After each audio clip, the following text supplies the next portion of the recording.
Alléluia, Alléluia, béni soit l'Éternel, le Dieu Tout-Puissant, celui qui est, qui était et qui vient. Ciel et de la terre. Nous sommes encore live cet après-midi, malgré les difficultés rencontrées, mais ce rendez-vous-là ne peut pas passer comme inaperçu. C'est pourquoi cet après-midi, et d'une façon spéciale, vous allez recevoir ce live. Je salue tous ceux qui me regardent, tous ceux qui vont me regarder après. Et je vous salue dans le nom de Jésus. Et cet après-midi, c'est avec beaucoup de difficultés et que nous allons produire ce live. Et c'est pourquoi vous allez voir que même le décor a changé et c'est plus la même chose. Mais la parole de Dieu demeure éternelle. Et il n'y a aucun obstacle, il n'y a rien qui peut bloquer la parole, qui peut arrêter la parole. Et cet après-midi, nous avons un sujet spécial, très spécial.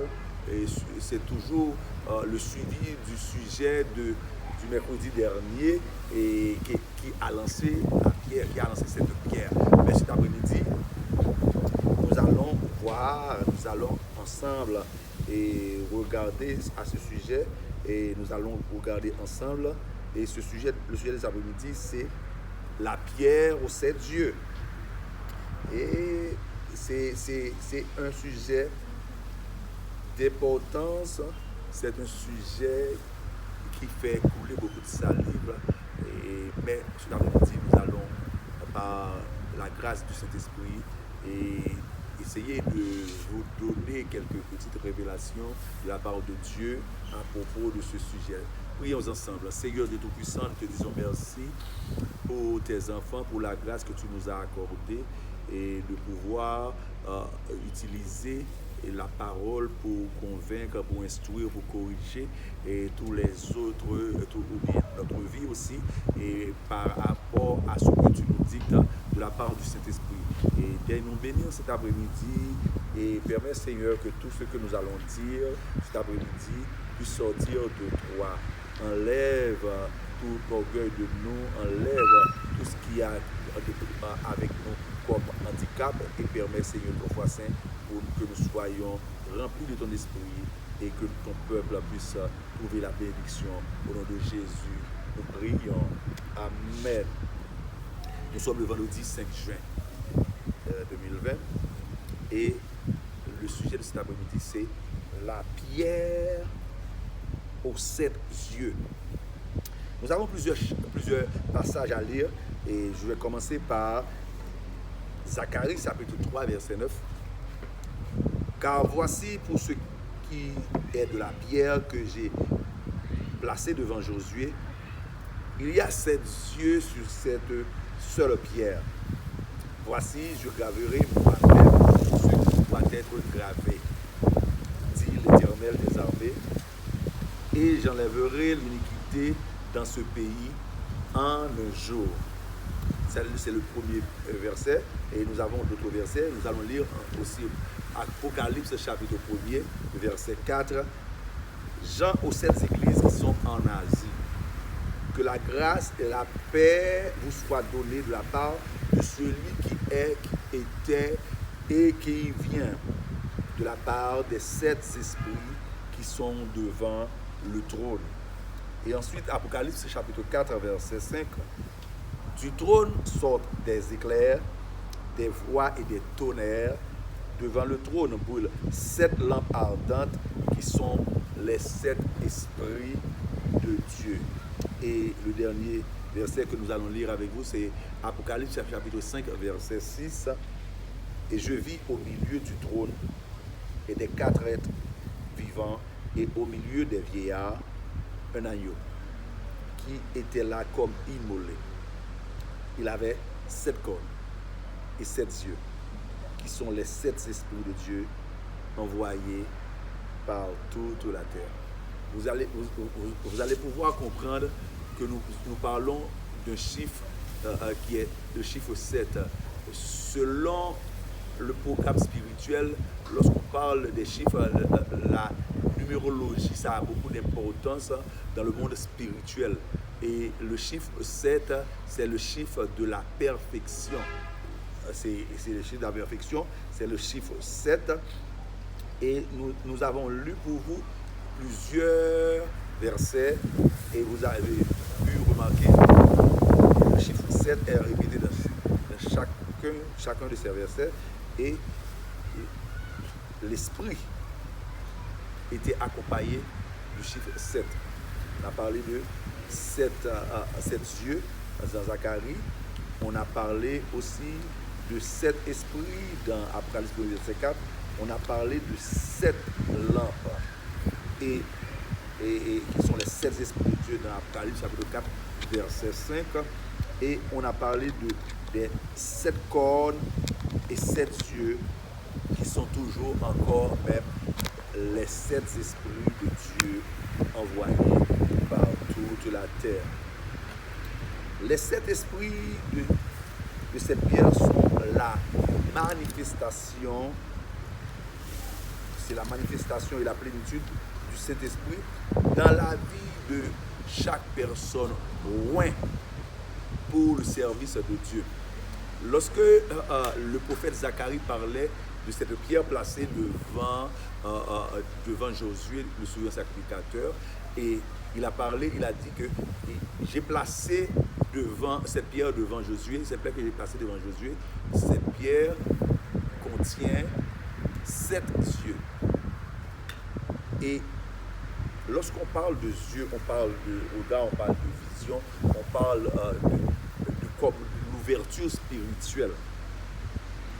Dans Ésaïe 11, verset 2, nous voyons, lorsqu'on parle de ces yeux, et en comparaison avec Zacharie 3, verset 9, les 7 yeux sont les 7 esprits. Et ces 7 esprits, c'est la manifestation d'un seul esprit, le Saint-Esprit. C'est la manifestation. Il y a 7 manières d'agir le Saint-Esprit pour qu'une personne puisse dire qu'il est quelqu'un qui est pleinement rempli, qui est rempli totalement de la présence du Saint-Esprit. Et dans Ésaïe chapitre 11, verset 2, il nous a dit que celui qui va porter ces 7 esprits, celui qui sera né pour changer le monde, il sera lui-même investi de 7 esprits et qui sont l'esprit du Seigneur, l'esprit de sagesse, l'esprit de compréhension, l'esprit de conseil, esprit de force, esprit de connaissance, esprit de crainte. Voyons ensemble, voyons Ésaïe chapitre 11, verset, Ésaïe chapitre 2, verset 11. Regardons ensemble. Ésaïe chapitre 2, le verset 11.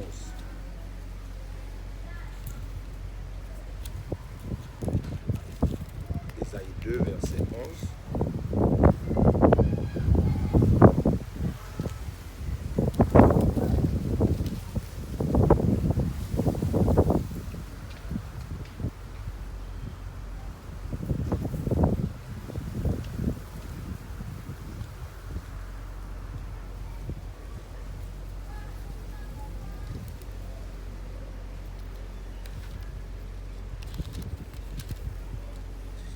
Isaïe, chapitre 11, verset 2, excusez-moi.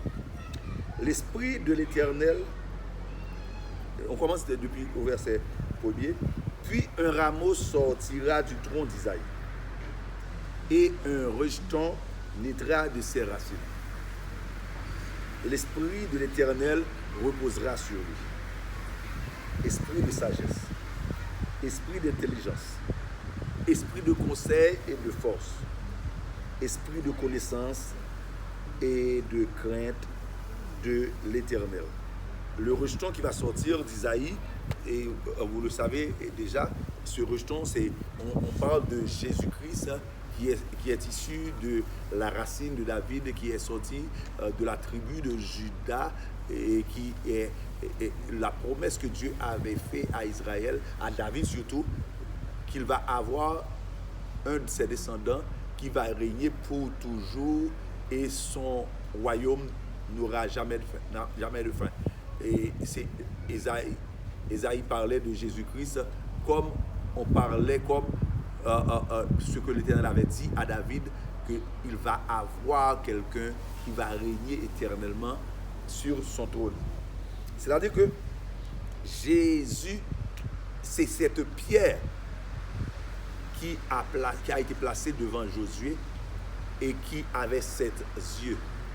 Et ces 7 yeux, ce sont les 7 manifestations de l'Esprit. Et lorsque quelqu'un est rempli de l'Esprit Saint, on va voir la manifestation de ces 7 choses dans la vie de cette personne. Nous n'allons pas pouvoir regarder les 7 manifestations cet après-midi, mais nous allons voir la manifestation de l'Esprit du Seigneur. Pour ce faire, nous allons nous rendre dans Matthieu chapitre 4, le verset 18. Matthieu chapitre 4, verset 18, Jésus-Christ a parlé, il a dit, « L'Esprit du Seigneur est sur moi parce qu'il m'a oint pour annoncer une bonne nouvelle aux pauvres. » L'Esprit du Seigneur est sur Jésus-Christ. C'est-à-dire que quand est-ce que Jésus-Christ a-t-il été oint? Et nous allons, depuis le début, Jésus-Christ n'est pas né oint. Il est né comme tous les autres enfants. Mais à partir de la connaissance que Jésus-Christ a eue et a commencé à faire de la volonté de Dieu, Jésus-Christ s'est rendu auprès de Jean-Baptiste pour se faire baptiser. Et après son baptême, la Bible nous dit dans Matthieu chapitre, c'est Matthieu 4, verset 18, laisse-moi regarder, est-ce que je me suis pas trompé? Et c'est, laisse-moi regarder, 4, 18, c'est de préférence Luc 4, verset 18.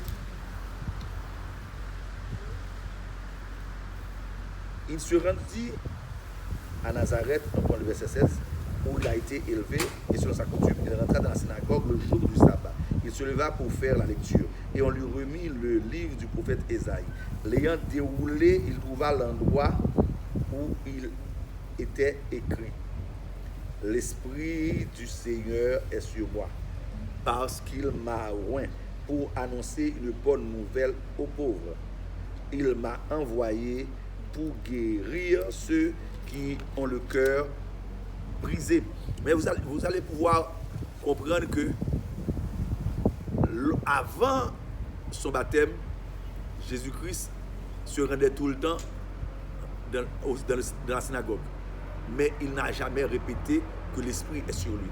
Parce que selon ce verset, Jésus-Christ avait l'habitude de s'y rendre tous les sabbats dans les synagogues.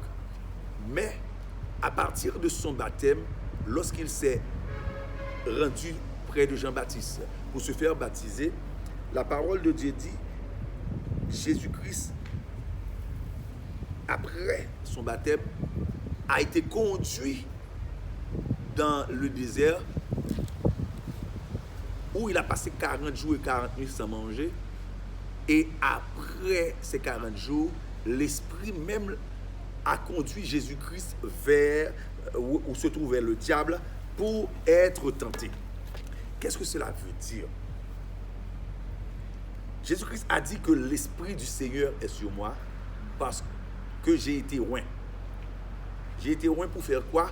Pour apporter une bonne nouvelle aux pauvres et pour guérir ceux qui ont le cœur brisé.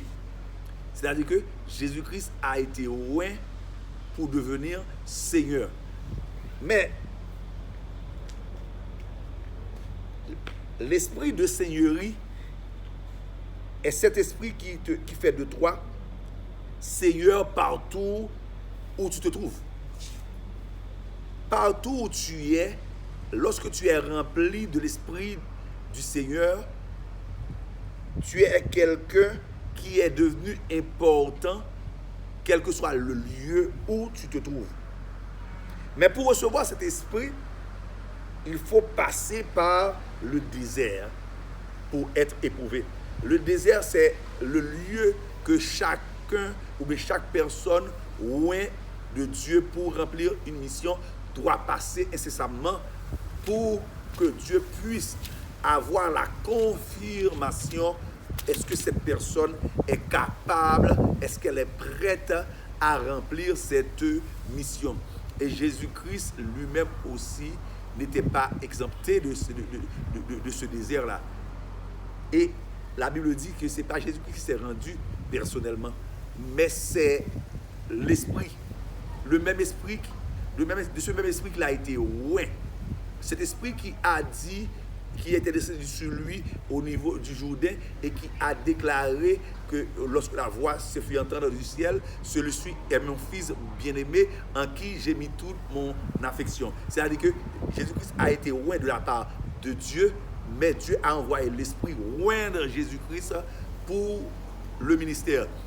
Mais le premier esprit que Jésus-Christ a reçu, c'est l'esprit du Seigneur, ou bien la seigneurie. La seigneurie, c'est, comme je vous l'ai dit, après l'onction du Jourdain, Jésus a été conduit par l'esprit dans le désert pour être tenté. Matthieu, c'est Luc 4, verset 1er. Pour recevoir l'onction de la seigneurie, il faut détrôner celui que l'homme avait fait Seigneur sur terre. Pourquoi l'Esprit a amené Jésus-Christ vers le diable? Parce que le diable détenait en ses mains ce qu'on appelle le pouvoir, que c'est lui seul qui était Seigneur sur la terre. Parce que lors de la tentation, lorsque Satan a séduit l'homme a remis entre les mains et du diable le contrôle de la terre. C'est-à-dire que le diable est devenu seigneur sur la terre. Puisqu'il est devenu seigneur sur la terre, il détient entre ses mains l'autorité de la terre. Voici quelqu'un est né pour venir sauver le monde.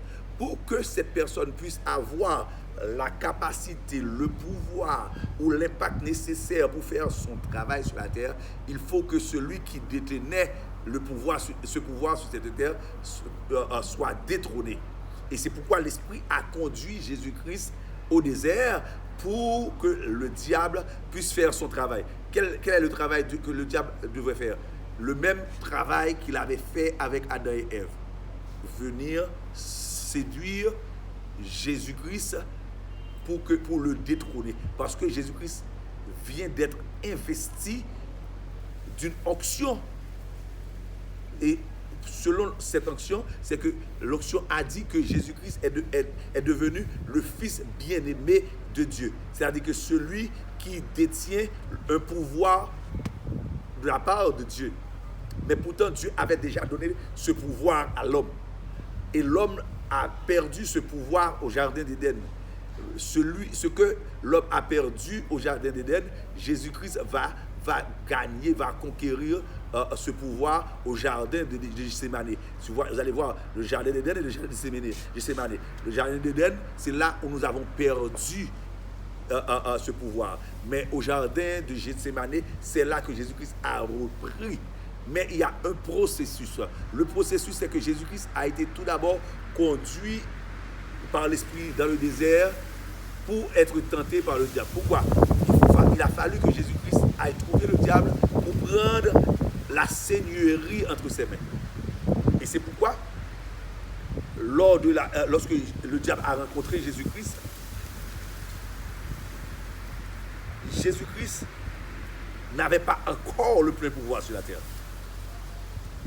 Il est allé retrouver le diable pour détrôner le diable de cette capacité qu'il avait pour dominer comme Seigneur. Mais comment donc agit l'esprit de seigneurie, de la seigneurie? 1. Celui qui est loin pour devenir seigneur doit d'abord résister à satisfaire les désirs de son corps. il doit résister. La première chose à faire, c'est de résister. Et vous allez voir que et le diable a dit à Jésus-Christ, ordonne à cette pierre qu'elle devienne du pain, si vraiment tu es fils de Dieu. Mais 40 jours de cela, Dieu a déjà déclaré que Jésus-Christ était son fils.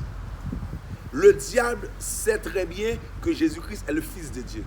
Parce que ce n'est pas pour la première fois qu'il l'a rencontré. Il l'a déjà rencontré dans le ciel. Il y avait déjà une guerre dans le ciel. Et le diable a été déjà vaincu par ce même Jésus qui n'était pas encore devenu le Christ. Mais aussitôt que Jésus-Christ a été roi, le Christ est rentré en Jésus. Et Jésus maintenant est appelé à détrôner le diable pour prendre entre ses mains le pouvoir que Adam lui avait donné. Jésus savait qu'il était fils de Dieu. Le diable savait aussi que Jésus était fils de Dieu. Mais pourquoi le diable voulait tenter Jésus-Christ sur quelque chose que les deux savaient? Et le diable et Jésus-Christ savaient qu'il était fils de Dieu.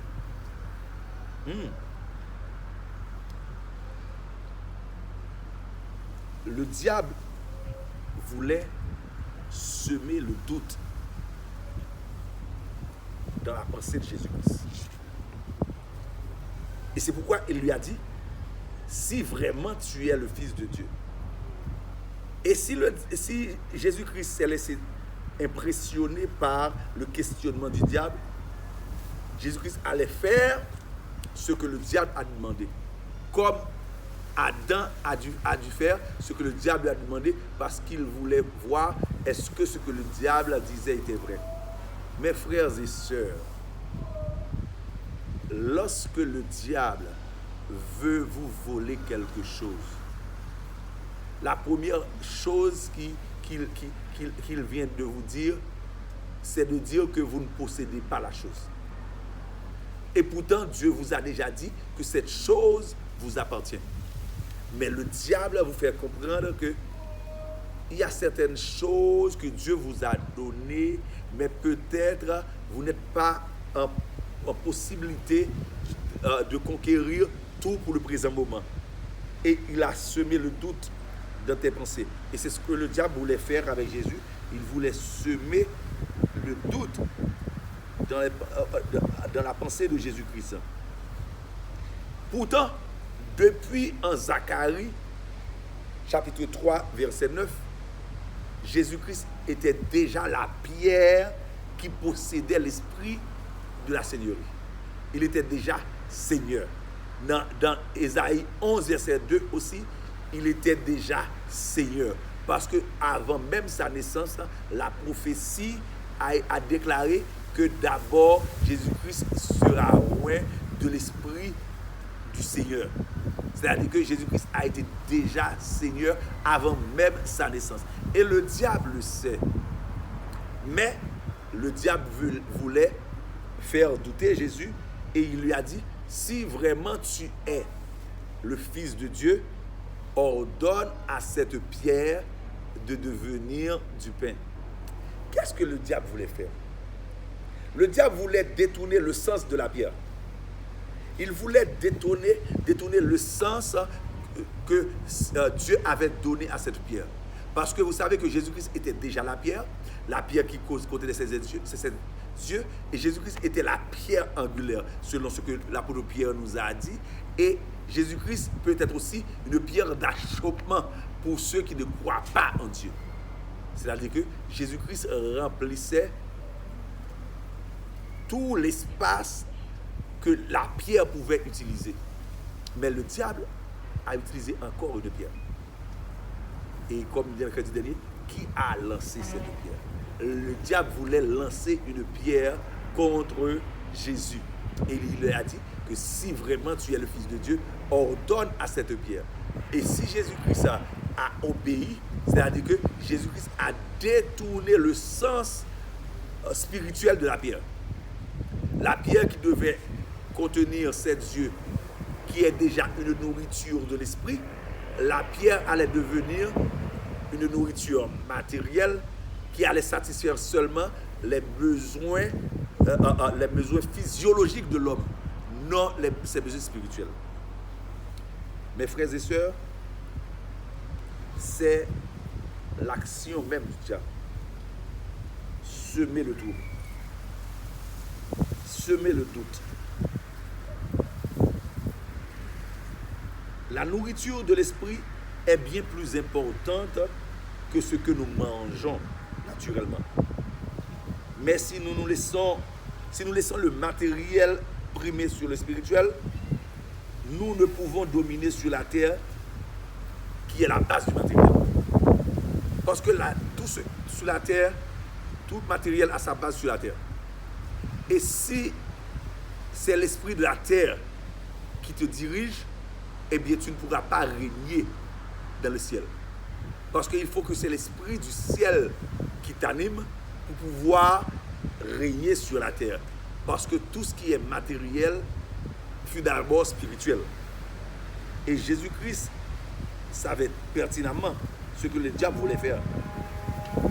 Cela veut dire que Jésus-Christ, si Jésus-Christ a fait ce que le diable lui a demandé, Jésus-Christ allait perdre sa seigneurie sur la terre comme Adam a perdu le sien.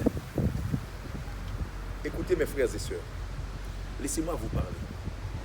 Et je vais prendre mon temps pour vous expliquer. Lorsque Dieu t'a oint pour quelque chose, d'abord, il te fait Seigneur pour toutes les autres personnes que tu vas rencontrer. Il te fait Seigneur pour partout où tu vas passer. Lorsque Jésus-Christ a dit que l'Esprit du Seigneur est sur moi, Jésus-Christ a dit que je suis Seigneur pour tout esprit diabolique. Je suis Seigneur pour tout esprit satanique. Et c'est pourquoi il a dit qu'il m'a fait Seigneur d'abord pour délivrer ceux qui ont le cœur brisé. Le cœur brisé, c'est comme si Jésus-Christ voulait dire j'ai été oint pour enlever les pierres que l'ennemi a mis à l'intérieur de vous, pour placer ma pierre ou bien pour placer mon nom, afin que vous soyez remplis de l'Esprit du Seigneur et que tu peux régner en tant que Seigneur partout où tu iras. Celui qui s'incline devant Dieu jouit de toute la domination de la terre. Celui qui s'incline devant Dieu jouit de toute domination de la terre. Mais pourtant,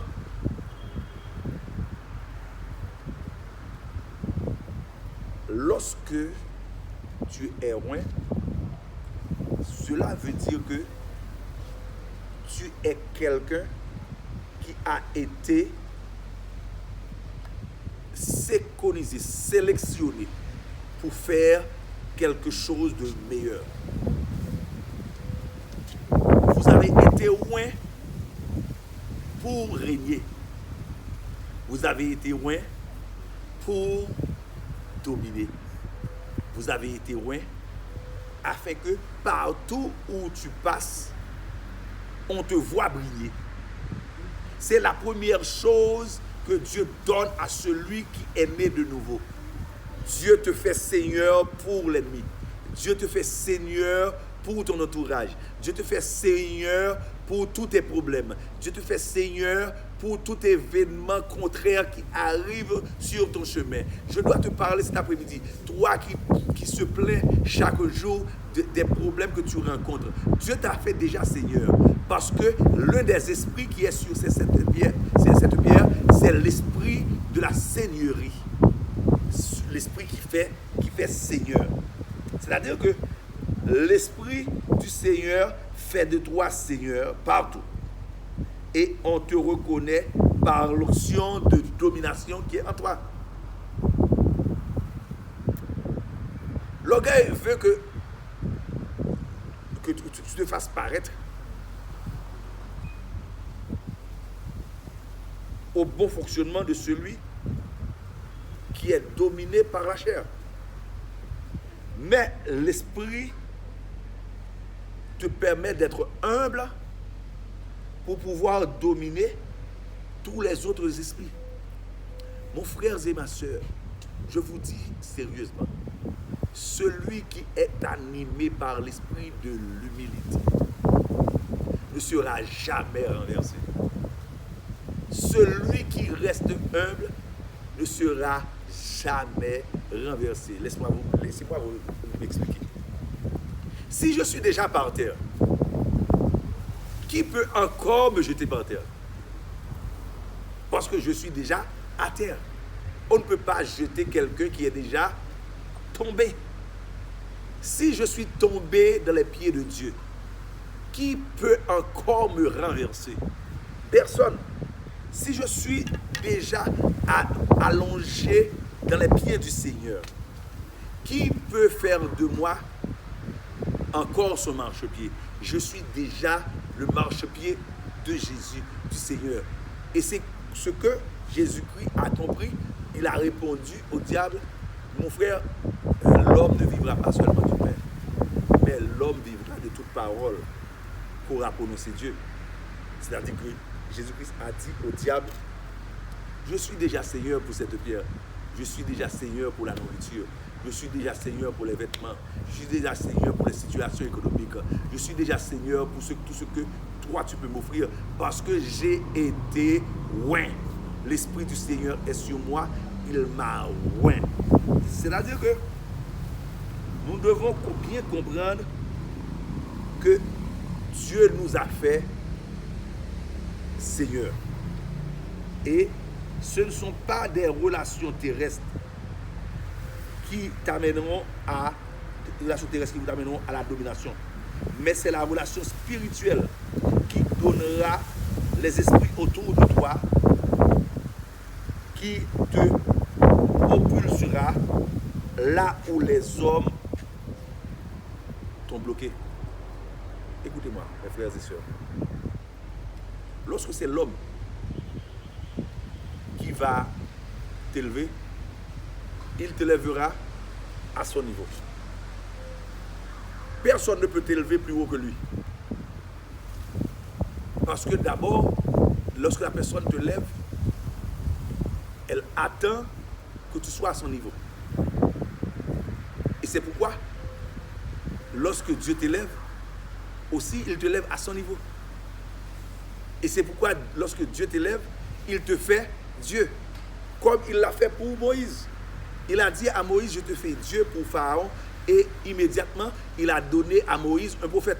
C'est-à-dire que Dieu a fait marche arrière. Il a donné à Moïse de diriger. Et il a établi Aaron comme prophète de Moïse.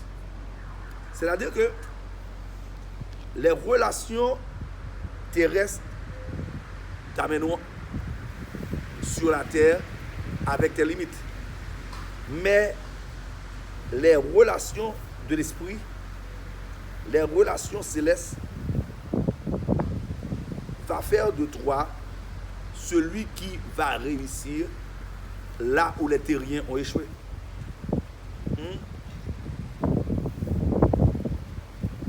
Et c'est ça qui est important. Tu peux être bloqué par quelqu'un sur la terre, mais si tu as l'esprit du Seigneur, tu vas toujours supplanter la personne. Parce que tu vas traverser à un endroit que lui, il ignore, que la personne ne peut pas discerner. Celui qui est revêtu de l'esprit du Seigneur est celui qui a la capacité de régner là où les hommes ont échoué. Avec le matériel, on construit le matériel. Mais avec le spirituel, on construit le spirituel et on dispose du matériel.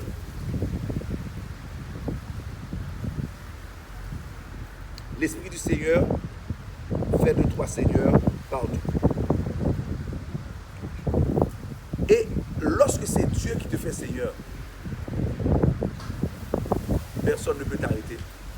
Et les mêmes gloires que Dieu reçoive, il te les donne aussi. Vous allez me dire où est-ce que j'ai trouvé ça. Daniel chapitre 2, verset 46 à 49. Le roi Nebuchadnezzar a eu un songe et personne ne pouvait l'expliquer. Mais parce que Daniel était rempli de l'esprit du Seigneur, Daniel s'est rendu auprès de Nebuchadnezzar, d'abord près Ajok, et Ajok lui a amené vers Nebuchadnezzar. Lorsque Daniel est arrivé, il a expliqué le rêve à Nebuchadnezzar. Et lorsqu'il a fini d'expliquer le rêve, la parole de Dieu nous dit dans Daniel chapitre 2, le verset 46, Nebuchadnezzar s'est prosterné devant Daniel. Écoutez mon frère et soeur, quelqu'un qui est en captivité, cela veut dire quoi? Daniel a été esclave en Babylone, esclave emmené à Babylone. Mais à cause de l'esprit du Seigneur qui est sur lui, même quand il est arrivé à Babylone, il y avait Nebuchadnezzar qui était déjà le roi, mais Daniel est Seigneur. Tu peux être roi sur la terre, mais si tu n'as pas l'esprit de Dieu, celui qui possède l'esprit de Dieu, malgré que tu es président, c'est celui qui possède l'esprit de Dieu qui domine. Amen. C'est important de le savoir. Celui que Dieu a fait Seigneur, c'est celui-là qui règne partout où se trouvent les humains. Nebuchadnezzar, malgré qu'il était roi, la parole nous a dit que Nebuchadnezzar s'est prosterné, et cela dit que Nebuchadnezzar a adoré Daniel. Et il lui a fait des présents. Vous allez remarquer que Daniel n'a pas dit au roi Nebuchadnezzar, non, tu peux m'adorer parce que c'est Dieu seulement qu'il faut adorer. C'est parce qu'à ce moment-là, Daniel était rempli de l'esprit du Seigneur. Dieu l'a fait Seigneur pour Nebuchadnezzar. C'est-à-dire que, quel que soit le lieu où tu es aujourd'hui, tu es Seigneur. Quel que soit l'endroit où tu te trouves aujourd'hui, tu es Seigneur. Dans le travail là, même si ce n'est pas toi qui es le boss, mais parce que tu es rempli de l'esprit du Seigneur, quand on aura besoin des conseils, quand on aura besoin d'une bonne parole, c'est vers toi qu'on va se rendre. Parce que c'est toi qui possèdes l'esprit du Seigneur. Ça peut arriver que tu sois à l'église et que personne ne te connaît. Parce que encore, tu ne connais pas ce que tu possèdes. Dès que tu rentres en possession de l'esprit du Seigneur, l'esprit du Seigneur t'a oint. Au même instant, tu es devenu quelqu'un de plus important. Ce n'est pas la fonction que tu remplis qui fait de toi la personne la plus importante. C'est l'esprit qui est en toi qui fait de toi celui qui est beaucoup plus important. Daniel était en captivité, mais cela a fait de lui, malgré qu'il est en captivité, Seigneur. Pourquoi? Parce qu'il est rempli du premier esprit qui était sur cette pierre.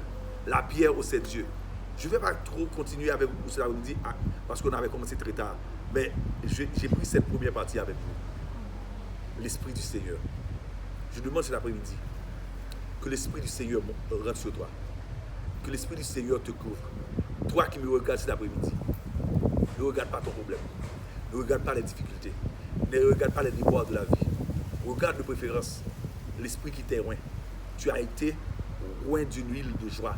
Tu as été oint de la part de Dieu pour devenir un Seigneur. Cesse de vivre comme un captif. Vis comme un Seigneur. Parce que la pierre qui est devant Josué possède 7 yeux. Et l'un de ces yeux, c'était l'esprit du Seigneur. Et Jésus-Christ a tiré cet œil, ce premier œil que Jésus-Christ a tiré de la parole lorsqu'il devrait commencer son ministère. Il a tiré l'esprit du Seigneur.